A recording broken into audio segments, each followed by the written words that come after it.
नमस्कार, सत श्री अकाल, वणक्कम। आप सभी का ऑल टीम मीडिया में फिर से स्वागत है। मैं आपकी होस्ट गायत्री देवी। हमारे साथ हैं अभिषेक तिवारी, शो से अभिषेक तिवारी जी। और वैसे तो मैंने सोचा था मैं आज भी छुट्टी मार लूं क्योंकि तबीयत ठीक नहीं चल रही है। इधर ये बीमार पड़ा हुआ है, इधर मैं बीमार पड़ी हुई हूँ। हम लोग सब बीमारी बीमारी खेल रहे हैं, बट दिन मुद्दा इतना मस्त था कि छोड़ा नहीं गया। लालच आ गया तो मैंने कहा चलो वापस आ जाते हैं लाइफ पर। सो या welcome back on the show. Thank you Abhishek for joining. Alternate media के सभी दर्शकों को जय श्री राम। मुद्दा तो वाकई इंटरेस्टिंग है। मुझे भी फीवर था और इनफैक्ट मैं इस पे सोचा था रात को शो करूंगा, लेकिन अब तुम्हारा शो हो रहा है तो फिर तुम्हारे ही शो को बाद में चला लिया जाएगा। ठीक है जी, इसी से कॉपी कर लेना, कोई प्रॉब्लम नहीं है। Okay, let's get a, serious. There is a major reshuffle. जो न्यूज आ या रही है भारतीय जनता पार्टी के अंदर से, वो ये है कि there is a major reshuffle on the cards. और ये जो रीशफल है, that's going to be on a very serious note, क्योंकि इसके बाद कोई रीशफल नहीं होगा। इसके बाद सीधे आएंगे 2024 के जनरल इलेक्शंस। पर उससे पहले हमारे पास कितने states? Tripura, Meghalaya, 9 Mizoram, Nagaland, states. Telangana, Rajasthan, Madhya Pradesh, Karnataka, Chhattisgarh. 9 nine states. states nine states के elections are on cards, and they are going to have a huge impact on the 2024 elections. Certainly So, certainly. अब जो शफल की बात चल रही है वो बहुत क्रिटिकल है और बहुत इंपॉर्टेंट है। बट शफल में किसका नाम ड्रॉप होने वाला है और क्या होने वाला है, उससे पहले हम ये देखेंगे कि शफल का क्राइटेरिया क्या है। अभिषेक, आप मोदी जी को बहुत लंबे टाइम से फॉलो कर रहे हो, मैं भी फॉलो कर रही हूँ। किस क्राइटेरिया पे वो शफल करते हैं? What is in his mind? जी। अगर मैं आपके दर्शकों को सबसे आसान तरीके में समझाना चाहूं तो सिर्फ एक ही शब्द कहूंगा, performance. Boss, if you can not perform, get lost. आपको मैं बताऊं, एक आंकड़ा है। 2014 के लगभग 29 मंत्री, जो केंद्र और राज्य मिला के, उनको 2019 के बाद इन्होंने नहीं रखा। बोला बॉस, अगर आप परफॉर्म नहीं कर सकते, मेरे पास जगह नहीं है आपके लिए। और इस बार तो इसलिए भी ये शफल इंपॉर्टेंट हो जाता है क्योंकि कर्नाटक और एमपी बीजेपी स्ट्रगल कर रही है, बीजेपी नोज दैट। हिमाचल, आपने देखा कि कैसे आपस के कॉन्फ्लिक्ट की वजह से 21 ऐसे नेता खड़े हो गए जो बीजेपी के बागी थे, जिन्होंने कहा कि वो मोदी वोटर हैं। उन्होंने बीजेपी को वोट नहीं किया। 10% का गैप चला गया और बीजेपी स्टेट लूज कर गई। देखिए, अमित शाह और नरेंद्र मोदी का बहुत क्लियर फंडा है कि कुछ भी हो, एक गली का भी इलेक्शन लूज नहीं करना है। और उसके लिए आपको रेगुलर, हर तरह से रेगुलर बेसिस पे परफॉर्म करना होगा। परफॉर्म, जो मंत्रालय आपको मिला है ऑनेस्टली काम कीजिए। और अगर आप काम नहीं कर सकते हैं तो भाई साहब, आपके जाने का समय हो गया है। जी। परफॉर्मेंस के अलावा एक चीज और बता दूं जो शायद अभिषेक ने नहीं इंक्लूड किया, मैं बता दूं। आपके जो बैक बाइटिंग होती है ना, ही टोटली डिसलाइक्स इट। मोदी हम्म। के कहते हैं आगे दो कान है, पीछे दो कान है, दाएं दो कान है, बाएं दो कान है। उनकी जो फीडबैक मशीनरी है, let me tell it on record, feedback machinery is very separate even from Amit Shah. वो हर मामले में अमित शाह की भी नहीं सुनते हैं। His feedback machinery is totally isolated, hardly people know about it, but he is it is so secretive कि कौन सा मिनिस्टर किसके साथ चाय पीने जा रहा है और क्या बातें हो सकती हैं, उस तक की भी रिपोर्ट उन तक रहती है। एक इंसिडेंस तो बहुत सभी को पता है कि पार्लियामेंट में उन्होंने समोसा मतलब वाला। जा रहे थे, हाँ, सेंट्रल पोडियम की तरफ जा रहे थे, हाथ पकड़ा और उठाया और कहा ये घड़ी जिसकी है उसको वापस करके आ जाना। So that is the kind of intelligence. He is very secretive, very aloof when it comes to feedback. But at the same time कौन गॉसिप कर रहा है, किस तरीके की गॉसिप कर रहा है, कितनी फैक्ट्स हैं, कितने करेक्शंस हैं, कौन किस इंडस्ट्रियलिस्ट से मिलने गया, ये सारा उनका एक अपना अमित शाह से भी सेपरेट है। Amit Shah might be a बिल्कुल। Big influence on Modi ji, but जब ये सब मैटर्स की बात आती है, he is very very independent. मतलब वो होता है ना कि मैं खड़ा हूं, सुन सबकी रहा हूं, मेरा अपना इंफॉर्मेशन है, बट साथ के साथ I take my own independent decisions, you better don't interfere. उस तरीके का उनका स्टाइल है। जी देखो, अभिषेक, आप। इसीलिए इसीलिए क्या है ना गायत्री, मैं इस तरह के टॉपिक को कम कवर करना चाहता हूं क्योंकि मैं नरेंद्र मोदी जी को समझते हुए भी नहीं समझ सकता, क्योंकि उनकी मन की बात वही जाने। किसने सोचा था कि द्रौपदी मुर्मू राष्ट्रपति बनेगी? किसने सोचा था? To be very frank, Bharat में किसी ने नहीं सोचा था। ठीक है, वो तमाम सोर्सेस रिसोर्सेस यहाँ वहां चैटिंग, मैंने भी 2-4 जगह फोन घुमाए किनके क्या क्या परिस्थितियां चल रही है। रिपोर्ट्स के आधार पे हम बात कर सकते हैं, पर श्योर शॉट हम यही नहीं कर सकते कि इनको ये मंत्रालय जाएगा। मेरे पास कुछ नाम है, कुछ लिस्ट है, उस पे हम बात कर सकते हैं परफॉर्मेंस और नॉन परफॉर्मेंस के अनुसार। मुझे लगता है कि साउथ में एक बड़ा रिशफल हम देखेंगे। साउथ के मंत्रालय से 3-4 कैबिनेट मंत्रालय हैं जिसपे फोकस करना चाहिए। और मुझे लगता है कि साउथ में अब कर्नाटक के मंत्रियों के जाने का टाइम है और तेलंगाना के मंत्री की एंट्री होगी। बिहार से एक हीरो है अपना चिराग पासवान, उसके बारे में हम बात करेंगे। आपको पता है कि कुर्नी विधानसभा पे मैंने ये किया था, उसी वक्त मैंने बताया था कि इट्स ऑल सेट और ऑलमोस्ट टाई अप हो गया है, सीट शेयरिंग तक की बात चल रही है। मैंने अभी एक और दूसरे चैनल पे उस पे बात की थी। सुनाओ, अब उनके पास भी चीजें हैं। Abhishek, yeah, one more, two more points which I want to make. जब मोदी जी सिलेक्शन करते हैं उसके अलावा he prefers younger faces. Perform और पेरिश तो डेफिनेटली है, he likes younger faces, giving chance to younger people. Plus नहीं, इसके उसके मैं साथ डिनाई करता हूँ क्योंकि उन्होंने ऐसे फेसेस को भी अच्छे मंत्रालय दिए हैं जो मुझे लगा था कि यार उतना इफेक्टिव काम नहीं करेंगे। लास्ट टाइम गंगवार साहब को टेक्सटाइल दिया था, ठीक है उनसे छीन लिया गया, बट दिया था उन्होंने। जी, बट और ठीक ये है। हर मिनिस्टर की रिपोर्ट अपने पास डायरेक्टली मंगवाते हैं, जैसे कि हाँ, मैंने ये कहा। उनकी आदत है। वो हर पता है ये मेरा एक एक्सपर्ट है, वो सिर्फ मेरे ही चैनल पे आ सकता है। वो हर फ्राइडे को 7 दिन की रिपोर्टिंग जाती है, इंक्लूडिंग इस देश के होम मिनिस्टर की, मोदी के डेस्क पे। आई टोल्ड पुलकेश वहाँ नेवर पे टेक्स काम एनीथिंग करते हैं। For granted. हाँ हाँ, तो वो आप ये समझिए कि होम मिनिस्टर की भी 7 दिन की रिपोर्टिंग जो है, वो फ्राइडे को टेबल पे पहुँच जाती है। सैटरडे, संडे मोदी जो है जब समय होता है, इवैल्यूएट करते हैं कि ये काम कहाँ-कहाँ है। उसका एक आपके दर्शकों को इंटरेस्टिंग कहानी सुनाऊँ कि एक समोसा मंत्री के नाम से बहुत पॉपुलर मंत्री हैं। उनको एक बार मोदी जी ने कहा था, "समोसा तो ठीक है, लेकिन ना खाऊँगा, ना खाने दूँगा।" जी सो जी ये बहुत पॉपुलर हुई है बात। और वो डेफिनेटली वो एक अच्छे मंत्री हैं, उन्होंने बहुत काम किया है, नाम लेना ठीक नहीं रहेगा। कोड में ही आप लोग के दर्शक जो समझ जाएँ। तो ये मोदी की ताकत है कि वो ऐसे आदमी को भी बोल सकते हैं जिसकी संघ में बहुत ज़्यादा पहुँच है, जिसको संघ बहुत पसंद करता है और वो किसी की नहीं सुनते। इवन संघ के भी रिकमेंडेशन पे अगर कोई लेटर आता है कि इसको मंत्री बनाना है क्या? कहते हैं हाँ ठीक है, देखेंगे। वो संघ का रिकमेंडेशन बाद में देखेंगे, पहले मैं अपना देख लूँ फीडबैक क्या कहता है। अगर इनके बारे जी में ठीक है तो फिर बात करेंगे। तो इस तरह का अगर कोई नेचर का आदमी प्रधानमंत्री पोस्ट पे बैठा रहता है ना, तो उसके अपने प्रभाव होते हैं और आप देखिए ना देश में इसके प्रभाव हैं। आज अगर हम थोड़ा-सा एक्सीड करता हूँ इस टॉपिक को, ज़रूरी है ये बात बोलना। हम लोग ला-ला-ला वर्ल्ड में जीते हैं। क्या है ना, आप इस वक़्त यूरोप में जाकर के हालात देखिए। यार गैस सिलेंडर नहीं मिल रहा है, पाकिस्तान में आटा नहीं मिल रहा है। बांग्लादेश जो आपसे हंगर इंडेक्स में ऊपर है, वो कह रहा है भाई साहब चावल नहीं दोगे तो कल के कल भूखे मर जाएँगे। ये स्थितियां हैं वास्तविकता के धरातल पे और हम आराम से बैठ के घरों में बिग बॉस देख रहे हैं।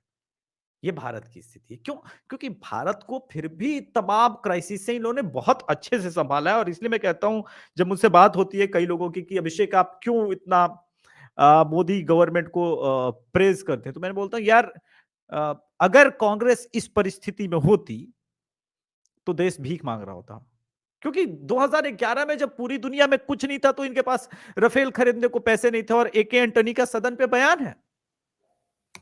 तो हम वास्तविकता के धरातल पे जिएंगे ना, तो पता चलता है कि नहीं मोदी इस देश के को कहां पे लेके जा रहे हैं, ये कहां जा रहा है। और इसीलिए मैं कह रहा हूं ये जो रिशफल है ना, इस पे आपने अच्छा किया कि वीडियो बना दिया। ये बहुत महत्वपूर्ण है रिशफल। ऐसा नहीं है कि गायत्री बहन के नरेंद्र मोदी को पता नहीं है कि कर्नाटक में हालात खराब है। जी अपने अपने मिनिस्ट्री लोगों की वाइज वजह से आते हैं। खराब है। अभिषेक, मिनिस्ट्री वाइज आते हैं, कौन कौन सी हुँ, ऐसी मिनिस्ट्रीज हैं।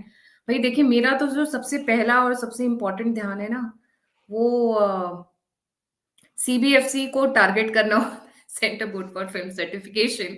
बिकॉज ये एक हुँ। ऐसी मिनिस्ट्री है जिसको लोगों ने बहुत लाइटली लिया है, but this needs a big change, a big hall. Anyways, ministries कौन कौन सी मिनिस्ट्रीज है जहां पर 12 मिनिस्ट्रीज हैं जहां पर चेंज कंफर्म्ड है, जिसमें अ, से 4 कैबिनेट और 8 मिनिस्टर ऑफ स्टेट हैं। कौन-कौन से वो तो मिनिस्टर? ऑब्वियस ऑब्वियस सी बात है। देखिए ये मिनिस्ट्री ऑफ टेक्सटाइल हो गया, कंज्यूमर अफेयर हो गया, इसमें एचआरडी मिनिस्ट्री भी बात चल रही है हटने की। तो ये चीज़ें तो हैं ही, इसके अलावे एक मुझे लगता है कि स्टील मिनिस्ट्री है, माइनॉरिटी हाँ, मिनिस्ट्री है, कोल है। माइनॉरिटी नहीं, माइनॉरिटी मिनिस्ट्री जाएगी। देखिए माइनॉरिटी मिनिस्ट्री की कहानी सुनाता हूँ। मोरी मोदी के पास बहुत लोगों की रिपोर्ट पहुँच रही है कि थी कि मुख्तार अब्बास नकवी जो हैं, वो जो काम कर रहे हैं, वो लॉन्ग टर्म में इंडिया के लिए प्रॉब्लमैटिक हो सकता है रिलीजियस बैकग्राउंड पे। तो उन्होंने सीधे-सीधे क्या किया, मुस्लिम को या ईसाई को या सिख को बनाने के बजाय, उनको पहले तो हटा दिया। और आपको ध्यान होगा 1 महीने तक बना नहीं था। फिर बहुत हंगामा हुआ कि कोई बना नहीं है तो स्मृति ईरानी को बना दिया। लेकिन स्मृति ईरानी का ये जॉब नहीं है। She is not good in that. तो वो जो है मुझे लग रहा है कि एक अब फुल टाइम दिया जाएगा किसी एक को। बाकी तो एचआरडी तो मुझे लगता है कि अ अ, गेस किया जा सकता है नाम। सीआर पाटिल गुजरात के वो चेहरे हैं मेरे हिसाब से। पहले ये हो रहा था कि सीआर पाटिल को अध्यक्ष बना दिया जाए, लेकिन 2024 तक अब इलेक्शंस हैं और ये सोचा जा रहा है कि अब यहाँ पे अगर कुछ इधर-उधर करेंगे तो हो सकता है प्रॉब्लम ज़्यादा बढ़ जाए। फिर भी मोदी को लगता है मोदी और अमित शाह सॉल्व कर लेंगे नड्डा वाला प्रॉब्लम। अपने हाथ में ले लेंगे, नड्डा जी को डमी के तौर पे रख लेंगे। लेकिन सीआर पाटिल एक ऐसे आदमी है जिस पे मोदी जी को क्या मुझे भी पर्सनली बहुत भरोसा है। ही इज़ अमेजिंग मतलब जिस इस हिसाब से उन सीआर जी। पाटिल को एचआरडी मिनिस्ट्री देने की बात चल रही है, मतलब human hmm, rights human right, rights right. हाँ, अपना एजुकेशन एंड वो सारी चीज़ें हुँ। देने की बात चल रही है। पर ये सीआर इसलिए भी पाटिल इम्पोर्टेंट है। कहाँ से जो उनको स्टेट से निकाल कर यहाँ लाया जा रहा है? हुँ, हुँ। नहीं 2 कारण हैं, 2 कारण हैं। देखिए एचआरडी एक ऐसी मिनिस्ट्री है ना जिस पे हमेशा लेफ्ट इकोसिस्टम की बहुत नज़र रहती है। आप याद कीजिए कि जब स्मृति ईरानी बनी थी और चेंजेस करने प्रारंभ किए थे, तो उस वक़्त स्मृति ईरानी के अगेंस्ट किसी को कुछ नहीं मिला तो उनके एजुकेशन पे सवाल उठा दिया गया था। याद है आपको?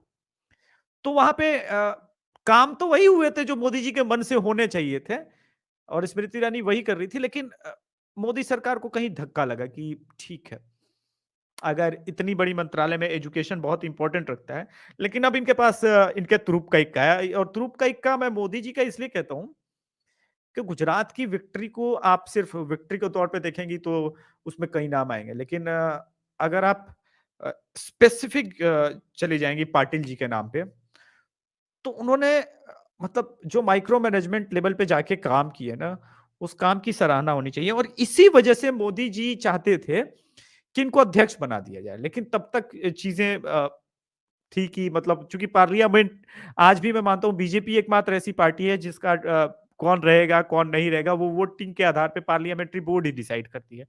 तो पार्लियामेंट्री बोर्ड का एक प्रकार से डिसीजन था कि इनको एक और मौका नड्डा जी को मिलना ही चाहिए। तो वो डिसीजन था तो उसमें मोदी कुछ ज़्यादा कर नहीं सकते थे। तो अभी क्या है कि उनको वो सेंटर में ज़रूर लेके आएँगे और मुझे लगता है कि वो एक मंत्रालय अगर उनके लिए अ, देखा जाए सही है तो एचआरडी ही है। जी। जी, और कहा जा रहा है कि he is very impressed with what CR Patil ने जिस तरीके से गुजरात के इलेक्शंस को मैनेज किया एंड ए स्वीपिंग विक्ट्री। कहाँ एक टाइम था हम बात कर रहे थे कि मार्जिनली जीतेंगे। फिर कहाँ से धीरे-धीरे शिफ्ट होते-होते एकदम पूरा स्वीप कर दिया उन्होंने गुजरात। तो कह रहे हैं वो that has established him as a very tall leader CR Patil को स्पेशली मोदी जी की नज़रों में। तो एक उसके ही 2 आई कारण थिंक हैं।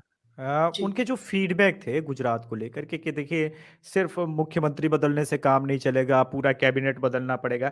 अब देखिए क्या होता है ना कि फीडबैक अलग-अलग तरह के आते हैं, काम नहीं कर रहे हैं, ये मंत्री वो काम नहीं कर रहे हैं। लेकिन जो कॉन्क्रीट फीडबैक जो आपको विक्ट्री दिला जाए। अब मैं सीआर पाटिल से ही उस अगले पार्ट को कनेक्ट करूँगा जहाँ से आपका एक और अगला मंत्रालय मुझे मोस्ट प्रोबेबली नज़र आ रहा है एंड आपके दर्शक सरप्राइज़ हो सकते हैं। लेकिन अगर बीजेपी मध्य प्रदेश जीतना चाहती है, तो एक और मंत्रालय शिफ्ट करना पड़ेगा। इस बार मुख्यमंत्री को आप लेके आइए सेंटर में और सेंटर के एक और मंत्री को एमपी का मुख्यमंत्री बनाइए। थिंग्स विल बी बैलेंस्ड और क्योंकि अलोकप्रियता शिवराज सिंह चौहान के प्रति जो इस वक्त महाराष्ट्र में पिछले 3 दिन से और ज्यादा बढ़ गई है। तो ये जो चीजें, और आप देखिए क्या है ना, प्रोटेस्ट हर चीफ मिनिस्टर के अगेंस्ट कोई ना कोई तो करेगा ही, अपोजिशन तो काम अपना करेगा ही। आप कितने कैपेबल हैं चीजों को हैंडल करने में, वो चीजें लगातार, उम्र का भी एक होता है। शिवराज सिंह चौहान एक अच्छे लीडर रहे हैं, लेकिन अब मुझे लगता है कि वो फंक्शन करने में ठीक तरह से काम नहीं कर पा रहे, जो फंक्शन उनको करना चाहिए वो होता है समय के साथ आदमी तो के बेसिकली अंदर। ज्योतिरादित्य सिंधिया को ministry of I think steel में है, वो वहां से हाँ हटाकर बात चल रही है उनको लेके जाएंगे मध्य प्रदेश में एज अ चीफ जी मिनिस्टर, जी एंड जी शिवराज सिंह चौहान को इधर लेके आएंगे। बट यहाँ हाँ पर एक चीज और भी माननी पड़ेगी कि शिवराज सिंह चौहान ने एक हाथ में बोलते हैं ना सजी सजाई प्लेट मिली थी उन्हें, जिस तरीके से उनको पूरा का पूरा मध्य प्रदेश दे दिया गया है, he is not been capable. अभी रिसेंटली खबर आ रही है कि Karni Sena is protesting against lot of things in Madhya Pradesh right before elections. अगर करनी सेना इस तरीके की प्रोटेस्ट पे उतर रही है तो मेरे को उनके इरादे तो अच्छे नहीं लग रहे हैं, बाकी पीछे क्या आई डोंट नो। नहीं नहीं, करनी सेना का तो हमने राजस्थान इलेक्शन के समय भी एक्सपोजर किया था। वो ठीक है, वो करनी सेना तो करेगी ही। देखिए, आपके अगेंस्ट मैं एक बात हमेशा कहता हूं, अपोजिशन तो रहेगा ही रहेगा, अब वो तो प्रोटेस्ट कराएगा ही कराएगा। आप क्यों सॉर्ट आउट नहीं कर पा रहे हैं? क्या चीफ मिनिस्टर क्या मतलब ऐसे ही आपको बनाने के लिए दिया है, सिर्फ फीता रिबन काटने के लिए? वो चीजें होंगी। नरेंद्र मोदी के आगे नर्मदा प्रोटेस्ट था, ये तो कुछ प्रोटेस्ट नहीं है। आज देखिए नर्मदा प्रोटेस्ट कहां गया, ओवरकम किया। उतना बड़ा प्रोटेस्ट जहां पे ग्लोबल फाइनेंस था, ग्लोबल सपोर्ट आमिर खान से लेके सब कुछ नरेंद्र मोदी ने किया वो टारगेट पूरा। तो ये चीजें हैं, और एमपी में मुझे लगता है ये शफल आना जरूरी है। तो एक ये इंपॉर्टेंट चेंज है। अगला चेंज जी। बिहार से हो सकता है हो, और वो भी मैं आपको बता दूं, चिराग पासवान। हम्म। चिराग पासवान को उनके पिताजी कंज्यूमर अफेयर्स में थे, और चिराग पासवान को मैंने इनफैक्ट 10-15 दिन पहले भी एक एपिसोड किया था अदर चैनल पे। तो मैंने बताया था कि चिराग पासवान के साथ ऑलमोस्ट डील कंप्लीट है। बिहार को लेकर के एक नई अलायंस की तरफ बीजेपी बढ़ रही है, और चिराग पासवान को कुढ़नी विधानसभा जिताने का भी इनाम मिलेगा। नरेंद्र मोदी के एक्चुअली वो कहते भी हैं स्वयं को, ऐसा नहीं है, वो कई मंचों पे कई बार कह चुके कि मैं तो उनका हनुमान हूँ, पूरे बिहार में आग लगा दूंगा, पूरे बिहार में इनकी लंका जला दूंगा, समाजवाद की, झूठी समाजवाद की जो ये नीतीश कुमार और लालू यादव कर रहे हैं। तो वो स्पष्ट है कि नरेंद्र मोदी के काफी क्लोज है। तो एक वो अच्छा, इसमें क्या है ना कि वो यंग फेस है। जिस आप यंग फेस की बात कर रही थी, दो यंग फेस लग रहे हैं। एक तो कर्नाटक से भी प्रोबेबली इलेक्शन भी है, और तेजस्वी सूर्या ही वो फेस है जो मास लेवल पे कनेक्शन रखता है, और अगर मंत्रालय उनको देता है तो वो ज्यादा अपीलिंग भी होगा, और कर्नाटक इलेक्शन में बीजेपी जो की साख गिरती जा रही है शायद उसको बचा पाए। तो एक वो नाम भी हो सकते हैं। जी।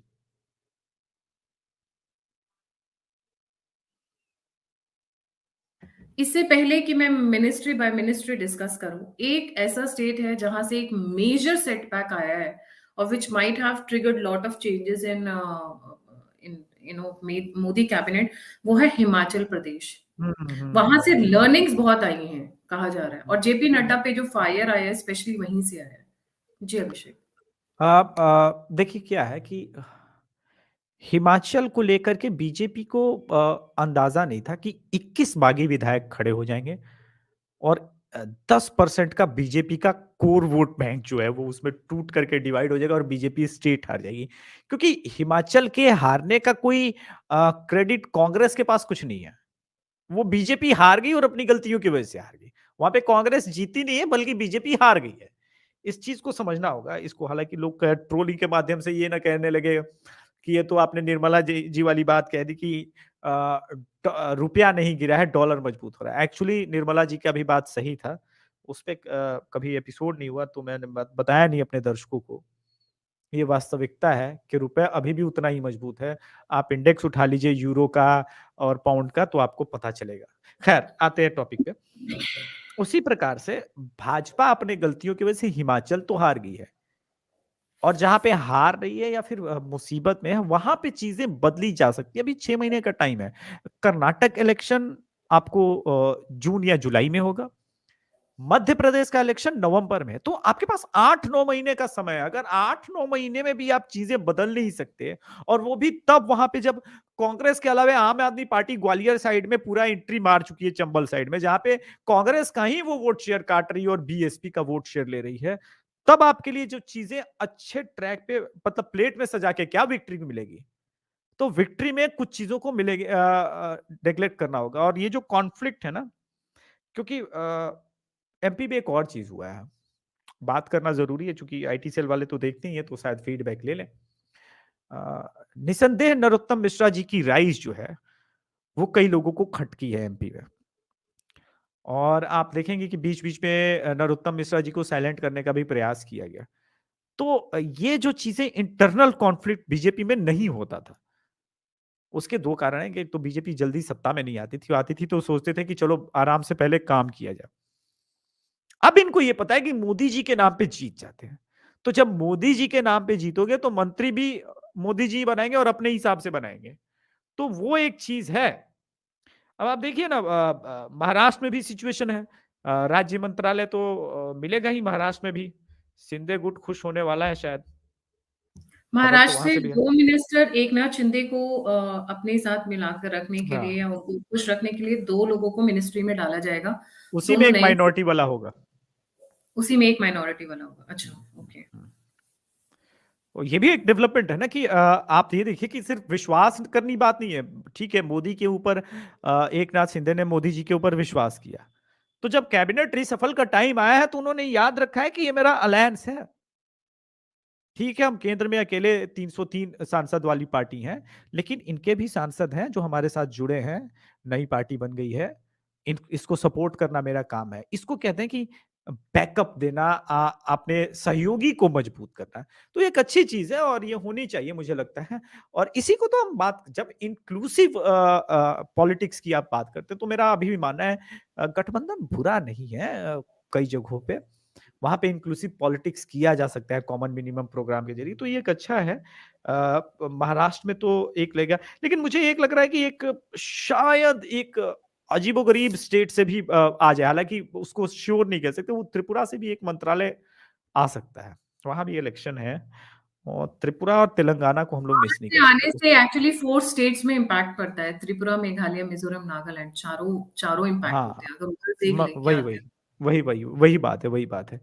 तो उसका अच्छा क्या है ना, छोटे स्टेट में इंटरनल कॉन्फ्लिक्ट ज्यादा असर कर जाते हैं। हमने हिमाचल में देखा, छोटी जगह है, वहां पे 2000, 1500, 1500 की वोटिंग के वजह से भी बीजेपी का टोटल वोट शेयर 1% से कम रहा, लेकिन सीटें कितनी बदली? 15। It's big. तो उसी तरह से एक त्रिपुरा है, और दूसरा बीजेपी तेलंगाना को मिस नहीं करेगी, क्योंकि तेलंगाना में बीजेपी चाहती है कि वो एटलीस्ट बंगाल जैसा तो परफॉर्मेंस करे, सेकंड नंबर की पार्टी बन जाए वहां पे।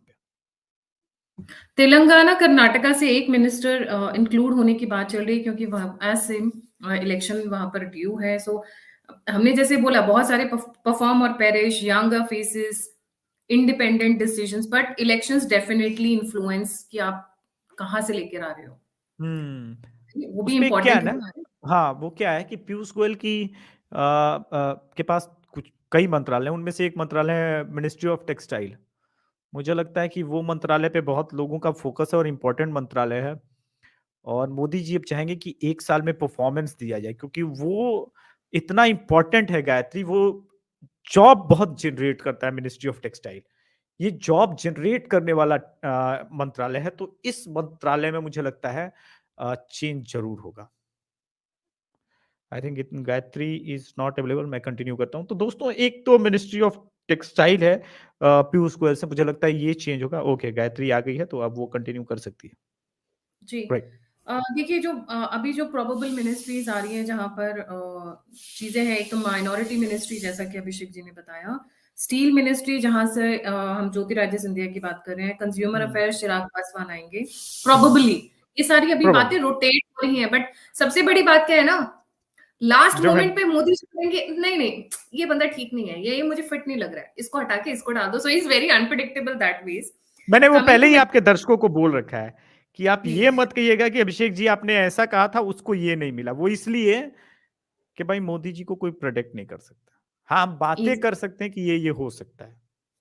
परफेक्ट स्कॉर्पियन है वो। Anyways, coming back, ministry of textile, Piyush Goyal is going to go down, a new person is going to come up. Piyush Goyal से लोग खुश नहीं है, वहां पे कहा जा रहा है। एक और मिनिस्ट्री होगा ऑफ, जिसके बारे में बता देना भूल रहे, वो राज्य मंत्रालय है।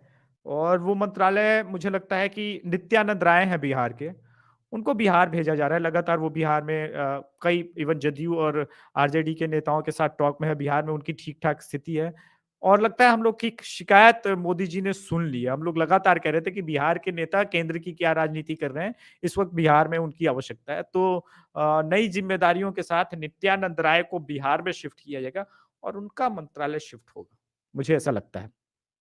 जी, दूसरा जो नेक्स्ट मिनिस्ट्री है that is ministry of coal, जहां पर कहा जा रहा है नई फेस आएगा। आएगा। मिनिस्ट्री ऑफ इंफॉर्मेशन टेक्नोलॉजी, हम्म। अब आईटी देखिए, वालों को तो बहुत पहले चेंज कर देना चाहिए था। हमारी ऐसी किस्मत है कि कोई भी ढंग का आईटी का आता नहीं है यहाँ पर। कंप्लेन कर करके थक गए हैं, चाहे ट्विटर अकाउंट से लेकर के कई चीजें हैं। और दरअसल क्या है, उस बदकिस्मती ये है ना कि गिने एक को चुने लोग हटाया। हैं। हाँ, एक को हटाया रविशंकर जी को तो वैष्णव जी आए। अब वैष्णव जी के पास दो दो भार हो गए हैं, तो एक भार तो कम करना बनता है। अब आप देखिए ना कि उड़ीसा की तो इस वक्त सेंट्रल मिनिस्ट्री में जो है, मैं सेंट्रल मिनिस्ट्री बोल रहा हूँ, मतलब पीएमओ के अंदर उड़ीसा की तूती बोल रही है। उड़ीसा से ही सारे लोग आ रहे हैं भाई। जबकि ये गर्व करने की बात है उड़ीसा के लोगों के लिए कि देखिए मोदी जी जो है, अगर सिर्फ पॉलिटिक्स सोचते और राजनीति सोचते तो इतना कुछ नहीं मिलता उड़ीसा को जितना मिला हुआ है। अच्छा, आपके दर्शकों को एक बात बता दूं बिटवीन द लाइव, 7 बजे इंडिया स्पेन के साथ हॉकी खेल रहा है। दिल दो यार एक बार हॉकी को, मैं देखता हूँ, तुम भी देखना यार, ये इंपॉर्टेंट था। कब तक क्रिकेट देखेंगे? ये इंपॉर्टेंट बात है दर्शकों। आपको पता है कि मैं हॉकी कितना फॉलो करता हूँ। जो आप मेरे दर्शक हैं आपके थ्रू जो देखते हैं मुझे जानते हैं, 40% तो सेम होंगे ही। तो हॉकी में बहुत फॉलो करता हूँ और इंडियन हॉकी से मुझे बड़ा प्यार है। और आज यार स्पेन का के साथ मैच है और वर्ल्ड कप है। आप सोचिए, क्रिकेट वर्ल्ड कप होता तो हम कितनी बातें कर रहे होते।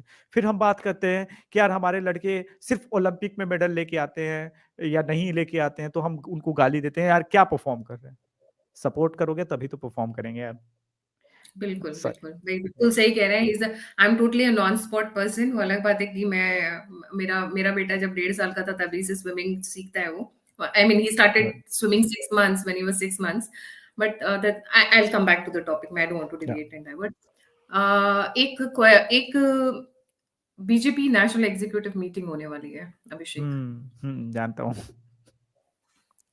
So what are the agendas and what are the things that are on pipeline on, मतलब क्या बात करने वाले हैं आई लोग थिंक एजेंडा हमने की? आई थिंक हमने एजेंडा के बारे में तो, रूपरेखा के बारे में आपके दर्शक समझ गए होंगे। जो हमने 28 मिनट में बात की है ना, वो ऑलमोस्ट वही है। देखिए, बीजेपी एक मात्र ऐसी पार्टी, मैं हमेशा ये बात बोलता हूँ, जो फीडबैक पे बहुत काम करती है। वो कोई कांग्रेस पार्टी नहीं है कि अपनी मर्जी से चल रहे हैं, अपने पत्रकारों की सुन रहे हैं। वो पत्रकारों की तो सुनते ही नहीं है। भाजपा वाले पहले अपने इंटरनल सर्वे कराएंगे, फिर संघ के वाला सर्वे लेंगे, फिर थर्ड पार्टी का सर्वे लेंगे, फिर उसके बाद देखेंगे कि मुद्दे क्या-क्या चल रहे हैं। तो 9 राज्यों के चुनाव का प्रभाव बहुत बहुत व्यापक होने वाला है। देखिए क्या है ना, एक अभी मैं ये नहीं कह रहा हूँ कि हो जाएगा या क्या होगा, लेकिन एक एक हम ये पक्ष मान के चले कि अगर बीजेपी कर्नाटक और एमपी दोनों हार जाती है, राजस्थान में ठीक है वो गुजरात की तरह स्वीप करके जीतती है और छत्तीसगढ़ कांग्रेस रिटेन करती है, तो कांग्रेस ये कह सकेगी 2024 में जाने से पहले तमाम लोगों के सामने जो और अपोजिशन की पार्टियां, देख बेटा ऐसा है, अबे 4 स्टेट में तो हमारी अपनी अकेले की सरकार चल रही है और जिसमें से 2 बड़े स्टेट हैं और छत्तीसगढ़ को भी मैं ठीक ठाक ही मान लेता हूं, चलो। तो ये स्थिति है हमारी। तमिलनाडु में हम अलायंस में हैं, कांग्रेस में हम केरल में अच्छी परिस्थिति में है।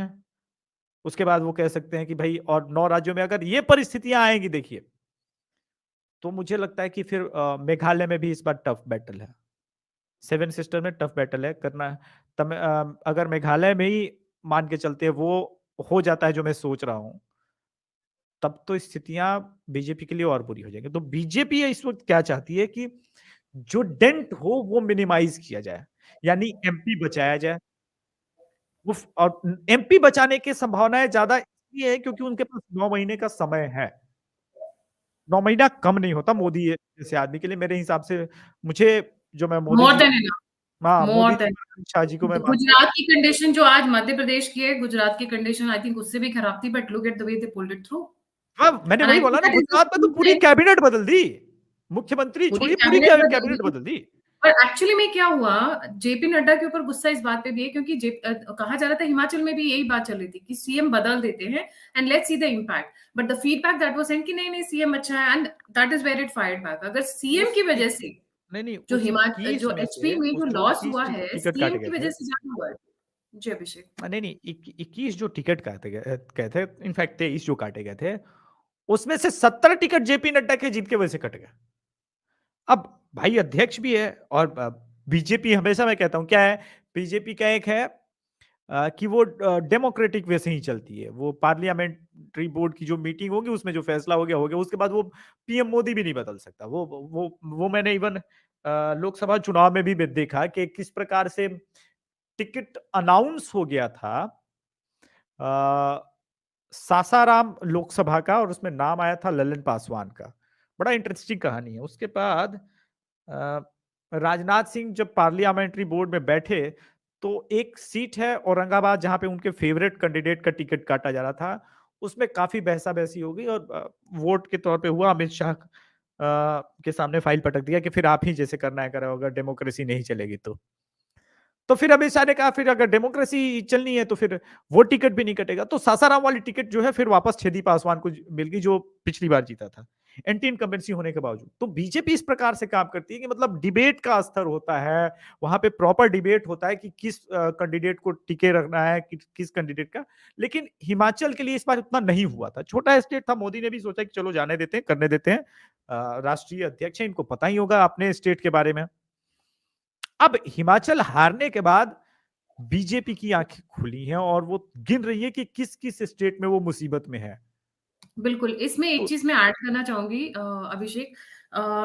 जैसे आपने बोला नॉर्थ ईस्ट की बात मैं नहीं कर रही हूँ, तेलंगाना में भी the condition for BJP is not very good. Rajasthan they will win of but course because of the Telangana में reverse. BJP, but Gayatri Telangana में at least BJP is rising. Telangana में तो बीजेपी थी ही नहीं। यानी अगर बीजेपी शून्य से सेकेंड नंबर की पार्टी अगर तेलंगाना में पहुंचने की परिस्थिति में आ गई है, एक्सेप्ट अगर हम ये कह दें कि 2019 के लोकसभा में 4 सांसद, उसके पहले तो तेलंगाना में भाजपा नहीं थी, बिल्कुल सही। एक टी राइज़ राजा को कर छोड़ रही के। है तेलंगाना में, राजस्थान में विन-विन है, इसमें कोई हम्म, डाउट नहीं है, मध्य प्रदेश में but I have a Rajasthan में फीलिंग। तो हाँ, कर्नाटका में let's see how it goes, you are right, your feedback is right, Madhya Pradesh and Karnataka both. Chhattisgarh में भी BJP is rising, let's not forget that. Coming to the point of Chhattisgarh में अच्छा क्या किया है कि रमन सिंह को इन्होंने बैक किया। देखिए क्या होता है ना कि ठीक है रमन सिंह हार गए थे, लेकिन रमन सिंह ने छत्तीसगढ़ के लिए बहुत काम किया, तो उनको ये लग रहा है कि कम से कम एक है। लेकिन एक चीज है जिसपे बात करना जरूरी है, बीजेपी मोदी की लेगेसी की वजह से एक प्रॉब्लम फेस कर रही है, वो स्टेट लीडरशिप की, और वो हर एक स्टेट में धीरे धीरे उभर रही है। ठीक है शिवराज सिंह चौहान को तो हटाना है, लेकिन सेकेंड टीयर थर्ड टीयर में एमपी में भी कोई लीडर नहीं है। अगर शिवराज सिंह को हटा के हम सिंधिया जी को लेके आएंगे, वो तो बेसिकली कांग्रेस से हैं। See, what I see, Abhishek, is there is a lack of commitment and work. लोग क्या है, मोदी वेव पर जीतना चाहते हैं, योगी वेव पे जीतना चाहते हैं। अरे खुद की भी exactly look at Annamalai, yeah. Exactly. Come on, me sitting in North and I'm covering Annamalai because the way he's rising. बंदा आईपीएस ऑफिसर होकर छोड़कर कदम कदम पैदल पैदल झुग्गी झोपड़ी नाला नदियां सब क्रॉस करते हुए कर रहा है, तो obviously I admire him, he is working hard. आप करो ही ना, is amazing, who is he is such stopping a you? Darling. ये नो सच नो, है, हु इज स्टॉपिंग यू? लोग अन्ना काम नहीं मलाई करना इज चाहेंगे समथिंग और अमेजिंग। जीतना चाहेंगे तो वो तो पॉसिबल नहीं है। And let me tell you, I am proud कि मोदी जी अच्छे लीडर्स को बैक करते हैं। देखिए क्या हो रहा है अच्छे ना, leaders- गायत्री जी, एक और प्रॉब्लम हो रही है। अब आप अन्ना मलाई का उदाहरण देंगी, योगी जी का उदाहरण देंगी, हिमंता बिश्व शर्मा का उदाहरण देंगी, तो और स्टेट में जहां पे बीजेपी के ऑलरेडी चीफ मिनिस्टर हैं, वहां के लोग क्या चाहते हैं?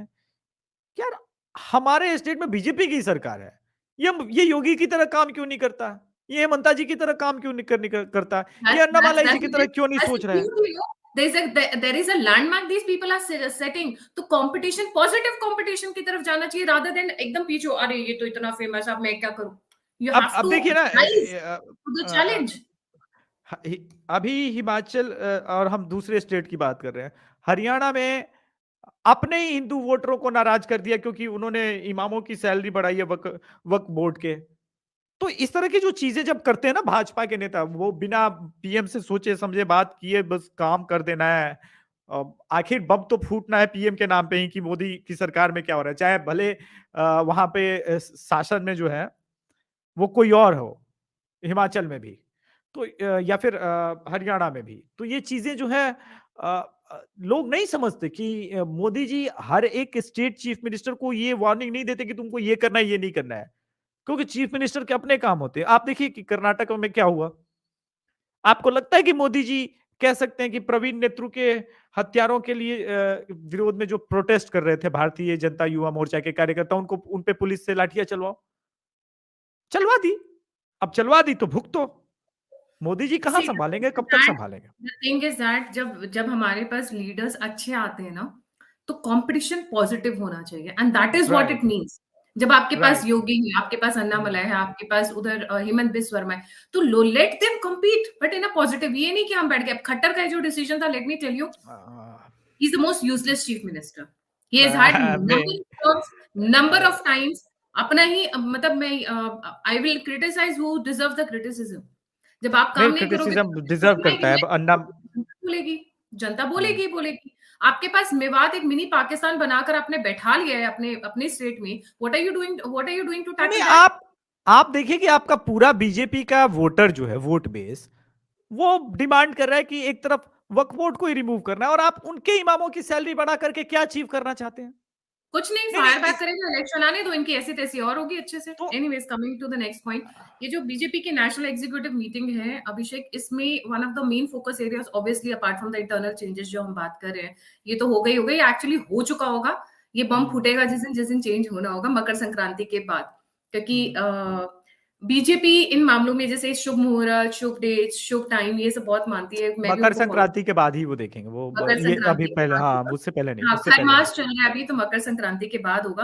हाँ। बट जो main one of the very important points जो लोग अभी ध्यान नहीं दे रहे हैं शायद, 2023 में 3 इंटरनेशनल इवेंट्स होने वाले हैं भारत में, जिसमें से G20 will be a major one. Right हुँ। From Jammu and Kashmir to Kanyakumari, Andaman Nicobar archipelago जिसको हम बोलते हैं, प्लान्स आउट है। तो ये जो बीजेपी की नेशनल एग्जीक्यूटिव मीटिंग है, उसमें G20 पे सबसे ज्यादा फोकस किया गया। अपार्ट फ्रॉम एससीओ होगा, वर्ल्ड कप होगा, वो सब, बट G20 को एक बहुत बड़ा मेजर टारगेट माना जा रहा है कि उसके अराउंड जितनी भी प्लानिंग है वो भी डिस्कस होगी। जी अभिषेक। अब देखिए क्या है ना कि 2-3 चीज़ें हैं जो मैं चूँकि लाइव होता हूँ तो मेरे सामने तो स्क्रिप्ट होती नहीं है तो मैं भूल जाता हूँ। मुझे याद दिला के दिया कीजिए बीच-बीच में कि अच्छा अभिषेक आप बैकग्राउंड में वो पॉइंट भी डिस्कस कर रहे थे। मैं एक पॉइंट भूल गया। पता नहीं आपने चर्चा की है पहले किसी एपिसोड में या नहीं? अभी राज्यसभा में ये बात कही गई है कि हमको सिर्फ़ 6 महीने का टाइम चाहिए। सीए को लेकर के हम सीरियस हैं और सीए लेके आएँगे। प्रोबेबली अगस्त 15 के बाद अ, या ठीक 15 अगस्त से कुछ पहले भी हो सकता है। 100% इस बार सीए इम्प्लीमेंटेशन का वो पूरा बिल दे करके लेके आएँगे और बम फोड़ेंगे। और क्योंकि अब इलेक्शन में भी जाना है और ये सारी चीज़ें करनी है, तो एक उसके लिए भी अब जो एजेंडा है और सीए में क्या-क्या एग्ज़ैक्टली होना चाहिए वो पॉइंट्स, उसका भी इस बार जो है इसी मीट में सारा डिस्कशन होना है। वो भले बाहर में ना बोलें लेकिन ये बहुत इम्पोर्टेंट पॉइंट है। राजनाथ सिंह ने कल यूसीसी को भी मेंशन किया है। हाँ, मेरा जो मैं उस पे भी आ ही रहा था। इसके पहले आप चूँकि आपने टोक दिया। दूसरा क्या है यूसीसी। बीजेपी जानती है कि 2024 बेटा राम मंदिर के नाम पे हम जीतेंगे नहीं। भले हम उद्घाटन कर दें, कुछ भी कर दें, ये हिंदू वोटर है, भूल जाते हैं चीज़ें। हिंदुओं को और चीज़ें वो तो चाहिए। और लोग मुझसे पूछ भी रहे थे कब लागू होगा? तो यार क्या है ना कि बीजेपी एक पॉलिटिकल पार्टी भी है और उसको अधिकार है पॉलिटिक्स करने का। सही समय पे सही देखिए क्या होता है ना कि शतरंज में जब हम लोग खेलते हैं तो एक हमेशा मेरा मानना है कि टाइमिंग बड़ा इंपॉर्टेंट होता है शतरंज में। अगर मैं किसी प्लान को एग्जीक्यूट करना चाहता हूँ और वो टाइमिंग में थोड़ा-सा भी जल्दीबाजी में दिखाऊँगा तो अपोनेंट विल रीड, और एक बार अपोनेंट ने रीड कर लिया ना, खत्म। और यहाँ तो भाई एक से एक कालनेमी भरे पड़े हैं। ये कालनेमी से बचते-बचाते वो लागू कराना इतना आसान नहीं है। तो सबसे पहले राज्यों से जितनी चीज़ें हैं, मैंने बोला ना कुछ चीज़ें गलत हो गई। हिमाचल नहीं हारना चाहिए था। मैं इसीलिए हमेशा कहता हूँ कि आप कर्नाटक में जब वोट करने जाएँगे, तो नाराज़गी ठीक है आपकी बीजेपी से है, चीफ मिनिस्टर से, लेकिन इन नाराज़गियों के बावजूद एक बार सोच के जाइएगा कि वोट करने से अगर आप बीजेपी के समर्थक हैं और राज्य में चाहते हैं चेंज हो जाए, तो एक बार फिर भी सोचिएगा कि उसके दुष्प्रभाव कितने बड़े होते हैं। आप तो आवेश में आके नोटा-वोटा दबा देंगे, लेकिन अगर वहाँ पे सत्ता बदल गई, तो कई चीज़ें एग्ज़ीक्यूट होने वाली होती है, लेकिन वो अनफॉर्च्यूनेटली नहीं हो पाती है। वो फिर 5 साल के लिए और होल्ड हो जाएँगी। जी। जी, नोटा कोई भी नहीं दबाएगा। A request to all my viewers, ये जो है सिविलाइजेशन की war, and Abhishek I would request please never mention NOTA again. Please do not press NOTA, please. अपनी आई हियर। पार्टीज़ को सपोर्ट करिए। हो सकता है आप कांग्रेस करते हो, it's okay, but please go and support the party of your choice. NOTA के लिए मत जाइए। इट इज़ द, ये कहते हैं ना, सबसे बड़ा गुनाह बोलूँ या जो भी आप समझे, please don't press NOTA and please don't mention NOTA again Abhishek. It is not the right thing, you know, for people to do it. Please, नहीं, मैं आपको तो जो वही चीज़ में मेंशन कर रहा हूँ कि वो आप नोटा नहीं करिए। दबाना है। जी।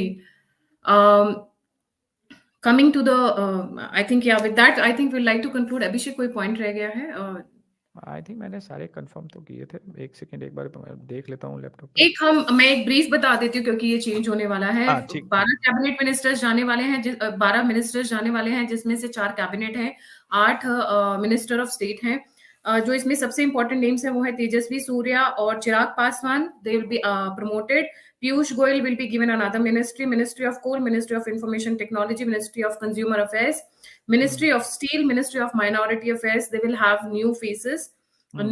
New changes. Eknath Shinde group को फायदा होगा, 2 मिनिस्टर्स आएंगे वहां से। देन तेलंगाना या कर्नाटका से एक और मिनिस्टर आएंगे, CR Patil. I don't know why I sure. still have a, may replace Nadda, but if he's not going to replace Nadda, he will definitely be he'll be heading the HRD ministry. But apart from that, he'll be helping in place of Nadda. Nadda को शायद वो dummy face बनाकर रखेंगे, हाँ, जैसा वो अभिषेक dummy जी face ही बनाएँगे। Because of 2024 elections उनको हो सकता है रखा जाए, but he will be assisting them because उनका माइक्रो मैनेजमेंट कहा जाता है is very powerful with CR एक चीज़ की पाटिल। मैं गारंटी दे सकता हूँ, बंगाल इलेक्शन 2026 सीआर पाटिल के नेतृत्व में लड़ा जाएगा। एक एक बात की मैं गारंटी दे सकता हूँ, बिकॉज़ बंगाल डेफिनेटली। को मोदी भूले एक नहीं हैं, इंपॉर्टेंट पॉइंट जो हम भूल गए हैं, साउथ के जितने मिनिस्टर्स हैं अभी इस वक्त, आई सब। थिंक तकरीबन 4 हैं, सब फायर होंगे। दैट वी कैन, मतलब this is what is floating with in the BJP close scrutiny. So हम जो ये बोल रहे हैं, ऐसा नहीं है कि हमने पत्थर पे लकीर खींच दिया भाइयों, please don't take it like that. But I can we can say कि 80 to 90% प्रोबेबिलिटीज के साथ हम ये पॉइंट्स रख रहे हैं। ये हुँ, अंदर की हुँ। जो डिस्कशन चल रही है अभी। Yes. So with that, I think today's session we would like to wind up. Abhishek, thank you so much for coming. इसको बुखार है, मैं तो वैसी गोलगप्पे की तरह फूली हुई हूँ दवाइयाँ खा खा के पिछले 4 दिन से। सो या thank you so much for joining.